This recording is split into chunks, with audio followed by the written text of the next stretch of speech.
Alors oui, je vais raccourcir mon intervention et je vais parler de deux, trois choses avant de finir sur Perec, sur Georges Perec. Mais quand même, j'ai envie de réagir par touche impressionniste sur les différentes interventions précédentes. La première, excusez-moi si je vais un peu vite et si ça paraît un peu péremptoire dans le oui ou dans le non, mais tout de même, le temps imparti étant réduit, je suis obligé d'aller vite. Bon, mais je crois fondamentalement que la relation que nous avons avec la société, que les adolescents ont avec la société, est une relation de type narcissique.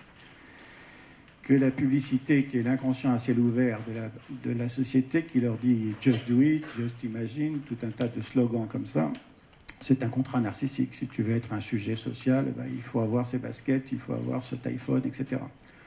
Que c'est grave parce que l'impact est très important, mais que tout de même, il suffit d'éteindre la télé, il suffit de bloquer la box avec force, avec contrainte, c'est pas facile. Donc il y a une interface familiale, un filtre familial qui peut être en difficulté. J'ai pas dit que c'était simple, et je parle de manière générale, pas de chaque cas particulier. L'hikikomori, l'anorexie, la schizophrénie, la phobie scolaire, ça n'existe pas. Ce sont les anorexiques, les hikikomoriques, les schizophréniques, chaque cas est singulier. Mais tout de même, la plateforme familiale, l'interface familiale, qu'est-ce qui fait qu'en effet, elle ne peut pas exercer une contrainte externe assez forte, du fait de la menace suicidaire bien sûr, une contrainte externe assez forte, si jamais elle pense que cette contrainte externe n'est pas une interdiction, mais justement le contrepoids par rapport à la contrainte interne qui est à l'intérieur du sujet et qui le pousse à s'isoler, à se reclure. C'est en effet, comme l'a dit Marie-Jeanne, une conduite, c'est-à-dire de quelque chose qui est agi, intentionnel, et pas un comportement qui serait mu par l'acide urique, le cholestérol ou je ne sais quoi. Bon. Donc la plateforme familiale est l'essentiel. C'est pour ça que le Japon, comme l'a dit Hervé Benamou, attention, le Japon, c'est ce qu'il a dit, la cosmogonie, le shintoïsme, la relation à la mère particulière, la sexualité tout à fait particulière, je ne sais pas ce qu'en penseront nos collègues, l'absence de contraception quasiment totale chez les femmes, par exemple, c'est-à-dire le retrait, l'abstinence, le bento, la façon de nourrir les enfants, la mère qui ne travaille pas, bon, et tout un tas de choses que j'oublie, bon, et que j'insiste pour dire que si le Japon est peut-être un pionnier de l'avenir inquiétant qui nous attend, c'est lié à sa mythologie, à son histoire, y compris les histoires récentes, c'est-à-dire Nagasaki, Hiroshima, Fukushima. Il y a une question métaphysique existentielle chez les Japonais qui les impacte et qui pousse particulièrement à se reclure, à se retrancher d'un monde qui, incontestablement, leur tape dessus plus qu'autre chose, y compris le monde naturel. Bon. Je ne veux pas développer cette dimension-là, mais tout de même, regardez un des plus beaux films, celui de Kurosawa, pas le Akiro, mais l'autre, le jeune Kurosawa sur l'Hikikomori. Le film s'appelle Pulse. Eh bien, ce que vous voyez, c'est en effet quelqu'un qui est addict à Internet, mais dans cet addict à Internet, il ne va pas faire ce que Internet donne, c'est-à-dire le monde, la culture, comme jamais ça n'a été donné à l'adolescence. Non, ce qu'il fait dans ce film, c'est qu'il tombe par hasard un matin sur un drôle d'épisode où il y a des gens qui marchent seuls, qui font les 100 pas dans une chambre vide. D'accord ? Eh bien, c'est exactement la projection de son monde interne. C'est-à-dire qu'il a à faire face à un vide du monde interne et il retrouve un vide à l'extérieur beaucoup plus que quelque chose qui le nourrirait. Donc je vais axer mon intervention sur le vide mode d'emploi. C'est évidemment un jeu de mots par rapport à la vie mode d'emploi de Georges Perec. Comment faire face au vide ? Bon. Alors, deuxième, en dehors du fait que je pense que la société, c'est sûrement très important, qu'il faut la changer, très bien, mais je pense que l'interface familiale est centrale. En tout cas, dans le contact que nous avons, corps à corps, charnel, et non pas simplement symbolique, narcissique, avec nos enfants, comme la société peut l'avoir.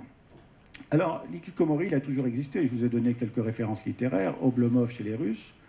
Vous avez, évidemment, chez Melville, vous avez Bartleby. Pour ceux qui ont lu Bartleby, c'est cet homme qui dit « je préfère ne pas », dans une double négation qui l'empêcherait à la mesure même de l'appétit qu'il aurait à.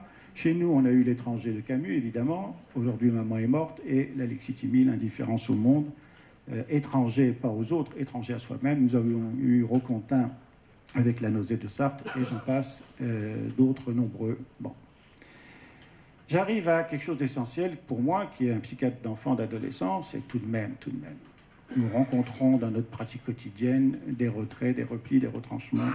qui rappelle beaucoup ce qui a été évoqué ce matin. C'est des choses que nous connaissons. Alors peut-être que ça prend une autre expression, et avec l'avancée technologique, le moyen d'expression devient autre et radical, mais tout de même, c'est des choses qui ressemblent à ce que nous voyons. Alors qu'est-ce que nous en pensons? Moi, je pense une chose d'abord, c'est que ce que nous voyons à l'entrée dans l'adolescence, puisqu'il y a en effet deux périodes, comme a été dit par M. Ponceau, à l'entrée dans l'adolescence, à cette intersection entre l'enfance et le début de l'adolescence, et ensuite, vers 20-25 ans, à la sortie de l'adolescence, à l'entrée dans le monde adulte. Ces deux périodes sont des périodes charnières, des entre-deux extrêmement délicats, où on va changer de statut social, sexuel et tout un tas d'autres choses. C'est là que les choses se jouent, c'est là où il faut intervenir. Eh bien, d'ores et déjà, je le dis, ce que nous voyons à l'entrée de l'adolescence ou à la sortie de l'adolescence est, dans une grande mesure, une réactivation de quelque chose qui s'est joué dans l'enfance. Ça n'a pas été assez évoqué. Et comme M. Ponceau a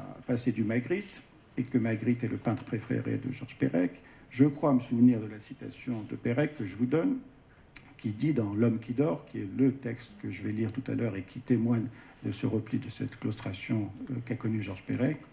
Donc je l'ai écrit, mais je ne sais pas si c'est tout à fait ça, mais il écrit « Ça serait comme dans un tableau de Magritte, où on ne sait pas trop bien si c'est la pierre qui est devenue vivante ou si c'est la vie qui s'est momifiée, quelque chose comme une image fixée une fois pour toutes, indélébile. La question centrale, c'est en effet, est-ce que c'est une pierre qui est devenue vivante ou si c'est la vie qui s'est rigidifiée? Il s'est passé quelque chose dans l'enfance. Pour ce qui est de l'enfance de Magritte, le suicide de sa mère qui se jette dans la Sambre à l'âge de 12 ans, c'est pas par hasard que Magritte décrit des hommes en uniforme qui sont comme ça alexitimisés, désinvestis affectivement, etc., etc. Je ne vais pas vous développer cet aspect-là. Et que, heureusement, qu'il a connu Georgette, qu'il a sorti de son isolement, sinon il y serait encore. Et il n'a connu que Georgette. Bon. Toujours est-il qu'il s'est passé quelque chose dans l'enfance, et il s'est passé des choses extrêmement diverses qui donnent tout un tas de formes à l'adolescence différentes. Il s'est passé quelque chose dans l'enfance, et il y a, dans l'entrée dans l'adolescence et à la sortie de l'adolescence, du fait de la nécessité à ce moment-là de quelque chose d'important dont on n'a pas suffisamment parlé, c'est-à-dire la sexualité. Qu'est-ce que vous croyez que les enfants font dans la chambre, fermée à clé, avec un sens interdit, et dans laquelle on ne peut pas rentrer?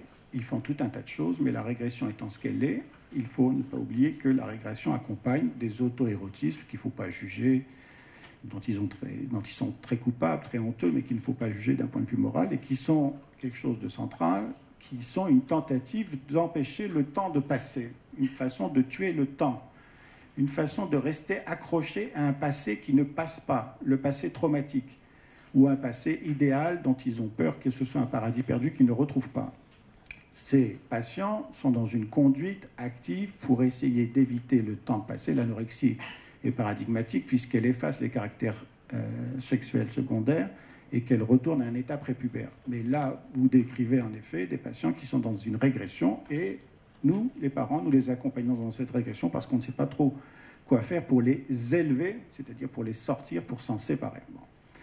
Donc, ils essayent de fixer le temps parce que le devenir adulte, c'est accéder au jeu, c'est-à-dire être, comme nous disent nos amis lacaniens, sujet de l'énoncé et de l'énonciation, c'est de pouvoir dire je, sortir d'une indifférenciation, indivision qu'ils ne tolèrent pas parce qu'ils n'ont pas compris tout à fait ce qui s'est joué dans leur enfance et que c'est ça qui va leur poser problème. Alors, ce qui est important avec Perec, c'est qu'il va vous décrire tout ça. Je vais essayer de vous lire 2-3 passages assez rapides qui va vous montrer qu'on peut s'en dégager, en particulier lorsqu'on s'y confronte et lorsque la colère, la rage, la violence, qui a été évidemment tempérée, contre-investie, lorsqu'on s'y confronte à cette colère, à cette rage, et que ça les aide à se dégager de ce qui les enferme à l'intérieur d'eux-mêmes. Mais avant d'arriver à... Et alors, après la colère et la rage, il va se passer quelque chose, je ne sais pas ce que vous en pensez, il va se passer quelque chose d'intéressant, c'est la dépression. Et la dépression, c'est la garantie de la sortie de l'enfermement. Oui, donc il faut en effet accepter la dépression avec son risque suicidaire, ce qui n'est pas simple. Après, c'est de confronter avec eux, car lorsque les larmes vont arriver, ils vont pouvoir, ces larmes, témoigner d'une purge d'un certain nombre de souvenirs traumatiques qu'ils rigidifiaient, qu'ils anesthésiaient, qu'ils indifférenciaient, qu'ils frigorifiaient dans la conduite qui était la leur. Mais avant d'arriver à là, je voudrais dire qu'il y a les hikikomori, c'est-à-dire que la clinique psychiatrique, la psychopathologie, même pas la psychanalyse, il faut quand même qu'elle puisse reprendre ses droits ici. Donc vous devez différencier, je dis des choses que vous savez bien sûr, la différence entre le repli, le retrait et le retranchement. Est-ce qu'il est dans un repli, c'est-à-dire est-ce qu'il est dans une suspension de ses investissements libidinaux? C'est-à-dire qu'il est à l'âge de l'amour. L'adolescence, c'est l'âge de l'amour. L'amour est un sport de jeunes. L'âge de l'apparition concomitante des boutons et de la poésie, disait Julio Cortázar. Il est dans cette période compliquée. Est-ce qu'il va satisfaire ses appétits libidinaux avec quelqu'un d'autre que quelqu'un de la famille? Est-ce qu'il va aimer ailleurs ou est-ce qu'il va les suspendre parce qu'à chaque fois qu'il investit sa relation libidinale avec un garçon ou une fille, les besoins infantiles qui étaient les siens, qui étaient dus au trauma, reviennent? Si dans la sexualité que vous avez à l'adolescence et même à l'âge adulte, vos besoins infantiles qui n'ont pas été suffisamment apaisés, tempérés, parexcités, satisfaits, reviennent, vous revisitez cet infantile et c'est ça qui vous désorganise et qui vous fixe. Donc est-ce qu'on est dans un repli, c'est-à-dire une suspension des investissements libidinaux? Je préfère ne pas aimer ailleurs, je veux rester dans le fantasme insécaré d'être dans des fantasmes incestueux, et il y a une activité auto-érotique évidemment incestueuse, puisqu'elle est mue par des fantasmes incestueux. Et oui, sur Internet, ce qu'ils cherchent, et vu ce qu'on leur offre, est lié à cette dimension incestueuse. Bon, est-ce que c'est une levée, une suspension? On sait qu'a priori, on va pouvoir faire quelque chose contre cette simple suspension des investissements libidinaux. Mais vous savez que ça peut évoluer, en tout cas pour ceux qui croient à la psychopathologie, c'est-à-dire qu'on peut passer d'un repli à un retrait, c'est-à-dire qu'après que ce soit simplement une suspension des investissements, ça devient un contre-investissement. À la mesure même où ça pulse, où ça pousse, où le besoin s'exprime, où l'attirance se fait pour l'extérieur, on contre-investit parce qu'on sent bien qu'on va passer de l'autre côté, on va sortir de cette famille pour, fantasmatiquement, fonder une autre famille, se séparer, se différencier, et donc on préfère se retrancher pour... Il ne faut quand même pas l'éviter, éviter de le penser, c'est pour rester non séparés. C'est quand même ça qui aboutit. Donc, si c'est un contre-investissement, ça va être difficile, mais en effet, les médecins le font à l'IMM tous les jours.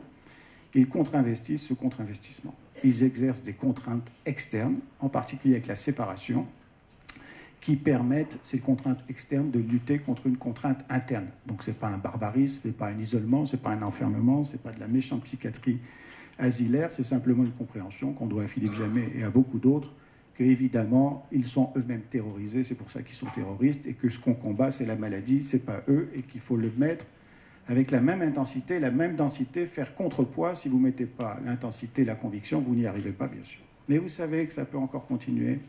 C'est-à-dire qu'après le repli, le retrait, arrive le retranchement.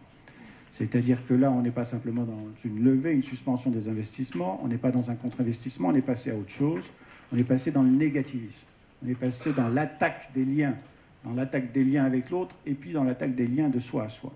Vous savez qu'on aborde là des champs qui tournent autour de la parapsychose, et que ça va être beaucoup plus difficile, mais là encore, tant que ce n'est pas installé un automatisme qui force le sujet à se dégager de tous ces investissements extérieurs, on peut lutter contre ce négativisme. Bon.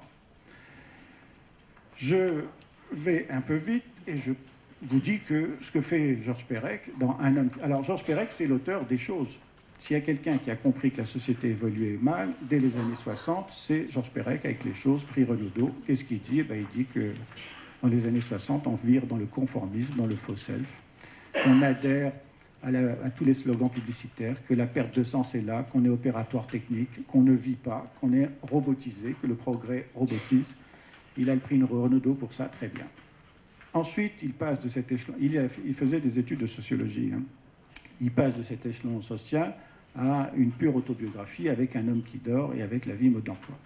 De quoi il parle? Il parle dans un épisode de désorganisation qu'il a eu à 20 ans, qu'il écrit à 30 ans, on ne peut pas l'écrire à ce moment-là. À ce moment-là, on le vit. L'adolescence ne pourra rien vous dire. Ce n'est pas la peine d'essayer de leur demander quoi que ce soit. Et surtout, n'essayez pas de les comprendre. Tout ça, c'est du Winnicott. Si vous essayez de les comprendre et d'attendre qu'ils vous disent quoi que ce soit, vous ne comprenez pas qu'ils sont en train de vivre l'expérience, de la vivre douloureusement, d'être déréalisés, dépersonnalisés, et qu'eux, ils vivent, tandis que nous, les vieux, un petit peu plus vieux, on vit moins les choses et on est plus dans des positions méta, de surplomb, où on peut avoir une représentation. Eux, ils vivent pleinement les choses corps et âme dans l'absolu. C'est pour ça qu'ils ne peuvent rien en dire là. Bref, il écrit à 30 ans ce qu'il a vécu à 20 ans, cet épisode de désorganisation. Alors, moi, ce que j'aime chez Georges Perec, c'est que donc, il a perdu sa mère, il a un trauma majeur. Son père est mort à la guerre, sa mère a été déportée à Auschwitz, il est seul, il a une expérience quasi autistique pendant toute son enfance. C'est un enfant caché, il est suivi par Françoise Dolto, elle l'aide beaucoup. Il fait des dessins effrayants sur ce que peuvent être les fantasmes archaïques dévorants et les fantasmes d'omnipuissance, d'être maître du monde pour lutter contre ce monde de la Shoah qui a tué ses parents, qui ne lui donne ni d'espace ni de lieu où pouvoir les commémorer et où le temps s'est arrêté parce que le temps s'est arrêté, est sorti de ses gonds, est reparti en arrière et a détruit ses parents. Toujours est-il qu'il réactive son trauma à l'âge de 20 ans lorsqu'il passe dans l'adolescence pleine et entière et il se soutient très vite de quelque chose qui est la littérature. Donc je dis d'emblée qu'une des solutions, j'allais dire c'est le livre contre l'Internet, oui, c'est les médiations culturelles. En tout cas, lui, il trouve quelque chose de magique, il trouve Proust. Proust, c'est le grand reclus de la littérature française. Cet homme est resté enfermé dans sa chambre de Liège avec un vrai faux asthme, dans une relation à sa mère symbiotique. Il a passé son temps à écrire son œuvre, c'est-à-dire à dire le temps perdu. Eh bien, il prend, ce garçon, Georges Perec, il prend l'excipit, c'est-à-dire la fin de la recherche du temps perdu. La fin, c'est un homme qui dort, tient en cercle autour de lui le fil des heures, l'ordre des années et l'ordre des mondes. Il est le maître du monde. Voilà le fantasme mégalomaniaque. Il prend l'excipit de la recherche et il repart avec un homme qui dort, qui est l'incipit, c'est-à-dire le début de ce qu'il va nous décrire. Et qu'est-ce qu'il nous dit? Il nous dit qu'il est dans le poteau noir, qu'il est en train de s'enliser, de s'engluer, qu'il ne va pas aller à son concours de sociologie, qu'il ne va pas s'habiller, qu'il ne va pas manger, qu'il va devenir un curique. Il a dans sa chambre un très beau tableau de Magritte qui s'appelle « La reproduction interdite », qui est ce tableau où vous avez quelqu'un qui regarde un miroir et qui ne s'y voit pas, il s'y voit de dos. La reproduction interdite, c'est-à-dire le fantasme incestueux non réalisable. Il a un autre tableau qui est un tableau de Escher. Vous savez, ces labyrinthes circulaires avec ces escaliers qui tournent partout. Et il a une photo d'Antonio de Messine, le comte d'Authier, qui est une figuration de lui. C'est quelqu'un qui a une cicatrice comme Perec l'avait et choisit dans le film qu'il fait sur un homme qui dort, Jacques Spiesser, un comédien qui a aussi la cicatrice. Bref, il essaye de retrouver son visage. À côté, il a un miroir qui est brisé. Il est dans un morcellement ou une fragilisation de son identité extrême. Il est enfermé. Il décrit cette expérience de claustration et puis il vous dit qu'il va arriver à dire « je ». Je vais vous lire quelques passages de ce texte. Ce texte est essentiel parce que c'est la première fois dans la littérature où on ne dit pas « je » ou « il » où on dit « tu ». Le fameux « tu » qui est la forme de subjectivité maximale. Et je vais vous lire 2-3 passages qui témoigneront de l'importance à ce moment-là de ce « tu ». Je pense que ces gosses ne disent pas « je », ils n'arrivent pas à être autonomes, individués, subjectivés. Et ce « tu », c'est soit eux-mêmes qui se parlent dans un soliloque, tu dois bouger, tu dois arrêter, tu dois, soit, et moi c'est comme ça que je l'entends, et c'est un pari progressiste, ce tu, c'est l'appel à quelqu'un qui pourrait les tutoyer, les subjectiver en les tutoyant, dans un rapport suffisamment empathique, c'est pas une injonction, c'est pas un vous, c'est un tutoiement empathique qui les approche, et ce tu va les aider à se retrouver, à s'élever. Le début du texte Un homme qui dort, c'est « j'aimerais beaucoup, je voudrais, il faudrait que je dise je, mais je n'arrive pas à dire je ». Il y a cet appétit, cette envie de dire je, de devenir un sujet individué, mais ça veut dire qu'alors on met un terme définitif au passé. C'est ce que va faire Perec en écrivant. C'est pour ça que dans mon service, il y a des médiations culturelles pour tous ceux qui sont encalaminés dans le poteau noir et qui n'arrivent pas à se dégager. C'est-à-dire qu'il faut qu'ils témoignent dans la médiation culturelle de ce qu'ils éprouvent pour mettre un terme dans tous les sens du terme, c'est-à-dire à la fois un mot et une fin à ce qui s'est passé, et qu'ils puissent garder en eux ce passé dont ils pensent que s'ils le dépassent, alors ils ne pourront jamais le retrouver, soit parce que c'est un paradis perdu, soit parce que c'est un paradis traumatique. Alors, donc vous avez compris que Perec s'est sauvé par la littérature, qui s'est sauvé en créant une œuvre, qui a mis un terme à tous ses traumas. Il a aidé beaucoup de lecteurs à faire la même chose, qu'il l'a fait en se soutenant de tous les auteurs préférés. Pérec est un écrivain citationnel. Si vous le connaissez un petit peu, dans chaque livre, il y a au moins 40, 50 citations d'autres auteurs. Il se soutient, comme quand vous mettez une phrase d'un auteur célèbre en haut d'un article. Hein, cette phrase célèbre de cet auteur en haut de l'article, c'est celle qui vous soutient, c'est votre modèle, c'est votre alter ego. C'est à partir de cette phrase que vous avez développé vos idées. Et puis les idées que vous n'avez pas envie de développer, vous les mettez en note de bas de page. Ça, c'est le pulsionnel, ça, c'est le ça. C'est ce que Pérec fait sans cesse. Il prend Sartre, il prend Michaud, il prend Camus, il modifie légèrement et il crée son œuvre. Il se soutient avec cette parenté retrouvée dans les livres, comme disait Proust, puisque lui a perdu ses parents. Voilà, mieux dit que tout ce que je viens de dire. Je vous lis en vrac, parce qu'on n'a pas le temps, 2-3 choses d'un homme qui dort. Accessoirement, je suis en train de lire un extrait d'un homme qui dort, qui est la publication d'une partie de ce bouquin dans les temps modernes. Les temps modernes, et le directeur, c'est Jean-Paul Sartre, et le directeur éditorial, c'est J.B. Pontalis, c'est-à-dire le psychanalyste de Pérec. Je suis évidemment favorable à ce que ces patients puissent bénéficier de psychothérapie. C'est une indication majeure pour que Pérec puisse se coucher dans la revue de son analyste. Que cet analyste accueille, écoute cette parole et la publie, ce qui est évidemment fondamental pour un écrivain. Tu es assis, torse nu, vêtu seulement d'un pantalon de pyjama dans ta chambre de bonne, sur l'étroite banquette qui te sert de lit. Tu as un livre, voilà le rapport à la société. Tu as un livre, Les leçons sur la société industrielle de Raymond Aron, posé sur tes genoux, ouvert à la page 112. Donc lui aussi est en connexion avec le monde social de l'époque, mais ce n'est pas la question. C'est d'abord seulement une espèce de lassitude, de fatigue, comme si tu t'apercevais soudain que depuis très longtemps, depuis plusieurs heures, tu es la proie d'un malaise insidieux, engourdissant, à peine douloureux, et pourtant insupportable, l'impression doucereuse et étouffante d'être sans muscles et sans os, d'être un sac de plâtre au milieu des autres sacs de plâtre. Plus tard, le jour de ton examen arrive et tu ne te lèves pas. Ce n'est pas un geste prémédité, ce n'est pas un geste d'ailleurs, mais c'est une absence de geste. Il n'y a pas plus actif que la passivité. Un geste que tu ne fais pas, des gestes que tu évites de faire. Tu ne bouges pas, tu ne bougeras pas. Un autre, un sosie, un double de toi est méticuleux. Il faut trouver dans la psychothérapie le sosie qui bouge. C'est très important. Ils vous le disent. Un autre est en train de faire tout ce qu'ils ne font pas.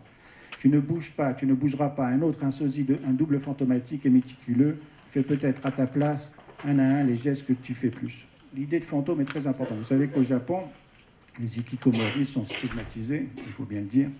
On les appelle les célibataires parasites, ou les fantômes aliénés à la toile, ou les solitaires, je ne sais plus quoi. Bon.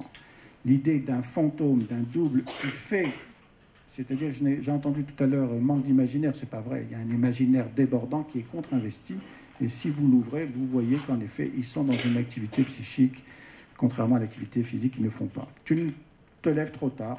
Là-bas, des têtes studieuses et ennuyées se penchent déjà sur les pupitres.